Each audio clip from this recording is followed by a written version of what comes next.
دیکھیے، ماں باپ کے گھر میں دین نہیں، ماں باپ کی زندگی میں دین نہیں، توحید کا آئیڈیا نہیں ہے، سب تو انٹلیکچوئل بنے ہوئے، دانشور بنے ہوئے. موقع ملتا ہے تو علماء ہی کو تفسیر قرآن سمجھا دیتے ہیں.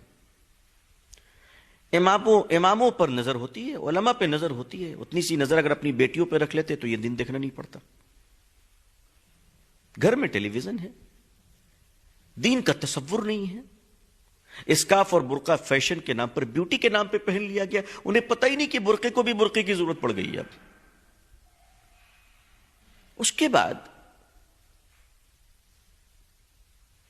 پوری زندگی بچیاں 18 سال 20 سال باپ کے گھر میں رہتی ہے. ہم بچپن سے اپنے بچوں کو کیا کہتے ہیں؟ بیٹا جلدی سو جاؤ، صبح اسکول جانا ہے. بچوں کے کان ترس گئے یہ سننے کے لیے کہ ماں باپ کبھی کہے کہ بیٹا سو جاؤ، صبح فجر کی نماز پڑھنی ہے. 20-20 سال کی بیٹیاں ہو گئی، بیٹے ہو گئے، کبھی نہیں سنا ماں باپ سے. تو گھر میں نماز نہیں سنی، گھر میں اللہ رسول صلی اللہ علیہ وسلم کا نام نہیں سنی، گھر میں اسلام نہیں سنی. کیا ہوگا؟ وہ لڑکیاں جب باہر نکل رہی ہیں تو نیوز چینل یہ سب دیکھ کر سمجھتی ہیں کہ صاحب اسلام ہم پر اتیاچار کر رہا ہے. جبکہ اسلام ایسا فلیکسیبل ماڈرن ریلیجن ہے ماشاءاللہ کہ دنیا کی سب سے آزاد اور انکنٹرول لیڈیز یورپ میں اگر کہیں آ کر پناہ لے رہی ہے تو وہ اسلام میں آ کے پناہ لے رہی ہے. اس لیے ویسٹرن کنٹریز میں ہزاروں ہزار عورتیں روزانہ مسلمان ہو رہی ہیں. اور مسلم لڑکیوں کو اسلام نہیں معلوم، مسلم لڑکیوں کو قرآن نہیں معلوم. یہ سارے ذمہ دار علماء ہیں، ماں باپ نہیں ہے. موبائل آپ نے دیا، کیڈبری آپ نے دی. بچپن سے 3 سال کی عمر سے آپ اپنی بیٹی کے برتھ ڈے مناتے ہیں اور بیٹی کے اسکول کے فرینڈز اس برتھ ڈے میں آتے ہیں. تو 3 سال کی عمر میں تو بڑا مزہ آتا ہے برتھ ڈے منانے میں کہ بیٹی بھی کیوٹ لگ رہی ہے، سامنے پڑوسی کا لڑکا بھی کیوٹ لگ رہا ہے، دونوں میں بچپن سے دوستی ہو گئی.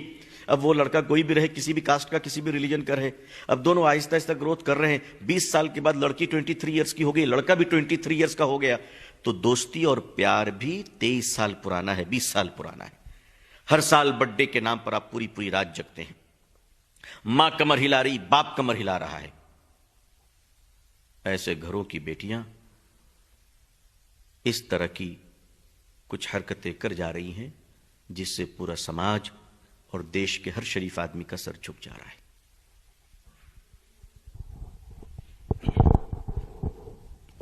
ایک سوال یہ ہے، کچھ ایسے ویڈیوز بھی سامنے آئے ہیں جن میں یہ بات کہی گئی ہے کہ یہ لڑکیوں کا اپنا جرم ہے، اس کی وجہ سے پوری قوم کو ذمہ دار نہیں قرار دیا جا سکتا. کیا آپ اس بات کو صحیح سمجھتے ہیں؟ دیکھیے، لڑکیاں سماج کا حصہ ہے، بیٹیاں گھر کا چراغ اور گھر کی رونق ہے.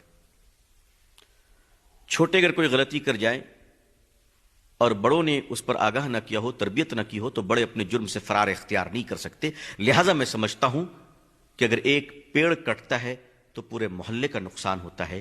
ایک انسان اگر گمراہ ہو جائے اور ایک بیٹی گمراہ ہو جائے تو پورے سماج کے اوپر تباہی آ جاتی ہے. یہ پورے سماج کا نقصان ہے.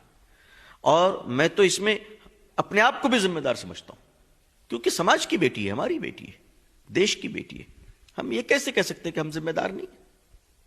یہ تو اپنے آپ کو بچانے کی راہ ہم ڈھونڈ رہے ہیں.